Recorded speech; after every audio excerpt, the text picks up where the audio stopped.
बिहार में हुई हत्या ने चुनावी मुद्दों को बदल कर रख दिया है।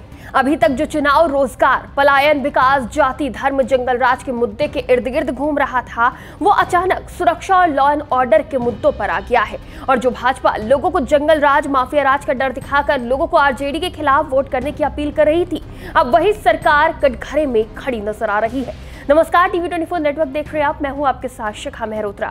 बिहार के धुआंधार प्रचार के बीच भाजपा के दिग्गज नेता, वो चाहे पीएम मोदी हो या सीएम योगी आदित्यनाथ, अमित शाह हो, जेपी नड्डा हो, राजनाथ सिंह हो या खुद सुशासन बाबू, हर चुनावी मंच से सिर्फ लालू के जंगल राज की याद दिला रहे हैं और युवाओं से कह रहे हैं कि जाओ और अपने बड़े बूढ़ों से पूछो कि कैसे जंगल राज था, आरजेडी सरकार में कैसे अपहरण हो जाते थे, हत्याएं हो जाती थी। पर एनडीए सरकार के आने के बाद बिहार की तस्वीर बदली है।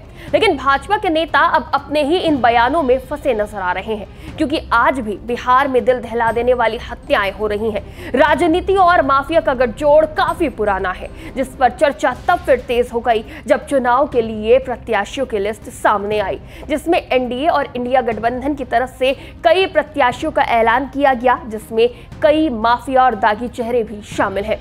पर बिहार चुनाव की असली दशा और दिशा बदली मोकामा में हुई दुलार चंद यादव की हत्या से, जो जनसुराज प्रत्याशी पीयूष प्रियदर्शी के समर्थन में प्रचार कर रहे थे।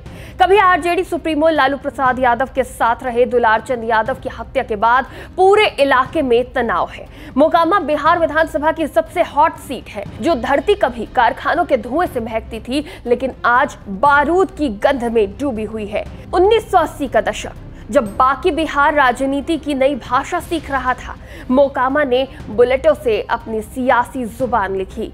यहाँ का इतिहास सिर्फ तारीखों से नहीं, खून की धारों से लिखा गया है। सत्ता की कुर्सी हो या जमीन की जिद, हर लड़ाई में बंदूकें बोलती थी और बदले की आग में कई घर भी जलते रहे। अनंत सिंह, सूरजभान, सोनू मोनू और टाल, चार नाम, चार चेहरे, लेकिन कहानी एक ही, दबदबे की, डर की और दौलत की। 30 अक्टूबर को जब दुलार चंद की हत्या की खबर आती है, तो मोकामा फिर वही सवाल पूछता है कि क्या यहाँ कभी खून की ये दास्तान खत्म होगी, या हर चुनाव के साथ एक नई गोली फिर इतिहास लिखेगी। इसका जवाब है कि जब तक माफिया और राजनीति का गठजोड़, राजनीतिक दलों का माफिया प्रेम बना रहेगा, तब तक नहीं। मोकामा से अनंत सिंह चुनाव जीतते रहे हैं। इस बार भी जेडीयू ने अनंत सिंह को यहां से टिकट दिया है, जबकि आरजेडी ने सूरजभान सिंह की पत्नी वीणा देवी को अपना उम्मीदवार बनाया है। यानी दो माफिया एक बार फिर चुनावी मैदान में है। तो वहीं दुलार चंद के परिजनों और जनसुराज प्रत्याशी पीयूष प्रियदर्शी ने इस हत्या का आरोप अनंत सिंह पर लगाया है, तो वहीं अनंत सिंह इस हत्या का आरोप सूरजभान सिंह पर लगा रहे हैं। जबकि अनंत सिंह ने स्थानीय मीडिया से बात करते हुए कहा है कि हम टाल में वोट मांग रहे थे, एक जगह हमने देखा कि भीड़ लगी है, हमको लगा विपक्षी लोग वोट मांग रहे हैं, हमारी 30 गाड़ियां आगे बढ़ गईं और पीछे 10 गाड़ियां रह गई, जिस पर इन लोगों ने हमला कर दिया। ये सब सूरजभान की साजिश है। उधर इस हत्या ने बिहार को हिलाकर रख दिया है। राजनीतिक दलों की तरफ से कई प्रतिक्रियाएं सामने आ रही हैं और निशाने पर है एनडीए सरकार। आरजेडी की तरफ से किए गए लेटेस्ट ट्वीट में यह लिखा गया है कि भाजपा नीतीश सरकार मतलब हर रोज सत्ता संरक्षित हत्या, लूटपाट और बलात्कार। चुनाव आयोग धृतराष्ट्र है, पुलिस प्रशासन भ्रष्ट है, भाजपा नीतीश सरकार धूर्त है, अपराधियों की संरक्षक है। इन सब की परवाह किए बिना आपको अब की अपने बच्चों के सुरक्षित भविष्य के लिए तेजस्वी सरकार बनाना है। अगर बिहार में अपराध और अपराधियों पर लगाम लगाना है, क्योंकि गोली और लाशों के बीच आपके बच्चों का भविष्य सुरक्षित नहीं रह सकता, तो वहीं इस मामले के सामने आते ही तेजस्वी यादव ने एनडीए पर महाजंगल राज का आरोप लगाते हुए ट्वीट कर जमकर हमला बोला। तेजस्वी यादव ने अपने ट्वीट में लिखा, लोकतंत्र में हिंसा का कोई स्थान नहीं है।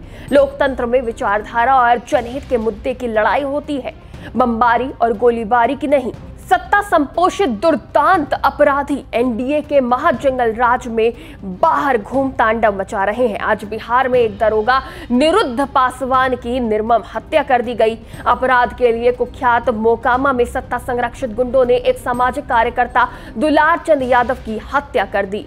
एनडीए प्रत्याशियों का पत्रकारों पर गुस्सा, पत्रकारों को जान से मारने की बात करना और पूर्व में AK-47 की बरामदगी, इन सभी की परिणति आज दिख रही है। संपूर्ण देश जानता है कि बिहार चुनाव में किस प्रवृत्ति के भाजपाई बिहार में डेरा डाल अपराधियों को संरक्षण दे रहे हैं। तेजस्वी ने अपने ट्वीट में आगे लिखा कि मुद्दों से डरकर जुमलेबाजी करने वाले प्रधानमंत्री जी को 35 मिनट पहले का अपना गुंडा राज और महाजंगल राज नहीं दिखता। प्रधानमंत्री बिहार में महाजंगल राज को संरक्षण और इसके पोषकों और निर्वाहकों को टिकट देकर बिहार को बदनाम और बदहाल कर रहे हैं। बिहार की जनता प्रतिकार करेगी। आपकी सोच, अपराध के संरक्षण और आपके डबल इंजन को उखाड़ने का काम बिहार की धरती से किया जाएगा। उधर यूपी के पूर्व मुख्यमंत्री और सपा प्रमुख अखिलेश यादव ने भी बिहार में हुई हत्या का मुद्दा उठाते हुए लॉ एंड ऑर्डर पर सवाल उठाए। अखिलेश यादव ने पूछा, आखिर भारत सरकार इतने सालों से क्या कर रही थी जो लॉ एंड ऑर्डर के सवाल पर दूसरे दलों को घेर रहे हैं। हत्या से पता चल रहा है कि लॉ एंड ऑर्डर क्या है वहां। मैं सीरियस नोट पे ये बात कहना चाहता हूँ कि जो मुद्दे बिहार में उठाए जा रहे हैं, आखिरकार भारत सरकार इतने सालों से क्या कर रही थी, या लॉ एंड ऑर्डर के सवाल पर जो आज दूसरे दलों को घेर रहे हैं। इतनी बड़ी घटना हो जाना, जहां पर हत्या होना, तो इससे तो पता लग रहा है कि लॉ एंड ऑर्डर क्या है वहां, और वो भी चुनाव के दौरान। अगर इतनी बड़ी घटना हो रही है तो प्रश्न लग रहा है कि आखिरकार सरकार क्या काम कर रही है, भारत सरकार क्या काम कर रही है। मोकामा में हमेशा से बाहुबल रहा है, वर्चस्व की लड़ाई रही है, तभी तो इस सीट से सुशासन बाबू भी बाहुबली को टिकट देने से रोक ना पाए। भले ही एनडीए कितना ही माफियाओं के सीने पर बुलडोजर चलाने का दम भरती हो, पर बिहार की कहानी कुछ अलग ही है। दुलार चंद की हत्या का आरोप जिस अनंत सिंह पर लगा है, उसका मोकामा सीट पर दबदबा रहा है और बीते कई चुनावों में वो इस सीट को जीतता आया है और इस बार जेडीयू के टिकट से फिर चुनावी मैदान में है। जो मोकामा कभी अपने कारखानों के लिए जाना जाता था, आज वो गोलियों की दहशत की वजह से चर्चा में है।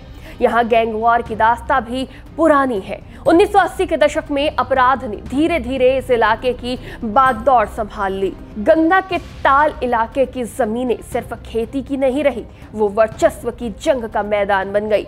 इन्हीं गलियों से एक नया नाम उभरा, अनंत सिंह। उनके साथ मोकामा का चेहरा भी बदल गया। जहां कभी खेतों में दाल की फसलें लहलहाती थीं, वहां अब बंदूकों की आवाज गूंजने लगी। हर साल गोलीबारी की दर्जनों वारदातें होती और मोकामा की मिट्टी बार बार लाल होती रही। मोकामा के लदमा गांव में 1961 में जन्मे अनंत सिंह ने गरीबी से नहीं, गोली से अपनी पहचान बनाई। भूमिहार समाज से आने वाले अनंत 1990 के दशक में राजनीति की सीढ़ी पर चढ़े और विधायक बने। कभी जेडीयू तो कभी राजद, हर पार्टी में उनकी मौजूदगी रही, लेकिन पहचान हमेशा एक ही रही, डॉन की। अपहरण और रंगदारी जैसे 30 से ज्यादा केस इन पर दर्ज है। 2019 में उनके घर से AK-47 बरामद होने पर उन्हें 10 साल की सजा हुई, लेकिन 2024 में वो बरी हो गए।